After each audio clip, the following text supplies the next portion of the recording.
చిత్తూరు జిల్లా పుంగనూరు పట్టణంలో రాష్ట్ర ప్రభుత్వం ప్రవేశపెట్టిన ఇంటింటికి చౌక దుకాణ సరుకుల వాహనాన్ని కమిషనర్ లోకేశ్వర వర్మ మరియు డిప్యూటీ తహసీల్దార్ మాధవ రాజు జెండా ఊపి ప్రారంభించారు. పుంగనూరు పట్టణంలోని 25 రేషన్ షాపులు 9 వాహనాల ద్వారా రేషన్ పంపిణీ కార్యక్రమానికి శ్రీకారం చుట్టామని అధికారులు తెలిపారు.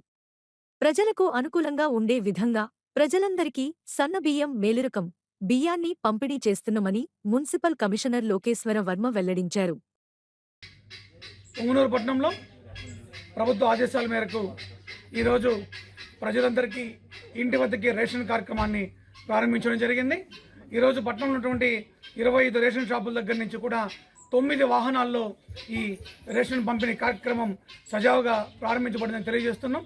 ఈ కార్యక్రమంలో పాల్పంచుకోవడానికి విచ్చేసినటువంటి గౌరవనీయులు పెద్దలు మా సోదరులు డిప్యూటీ తహసీల్దార్ గారు మాధవరాజు గారు, అదేవిధంగా ఆర్ఐ గారు రాంప్రసాద్ గారు, మా మున్సిపల్ సిబ్బంది, రెవెన్యూ సిబ్బంది అందరూ కూడా ఈ కార్యక్రమాల్లో పాల్పంచుకోవడం జరిగింది. ప్రజలందరూ కూడా చాలా సంతోషాన్ని వ్యక్తం చేయడం హర్షణీయం.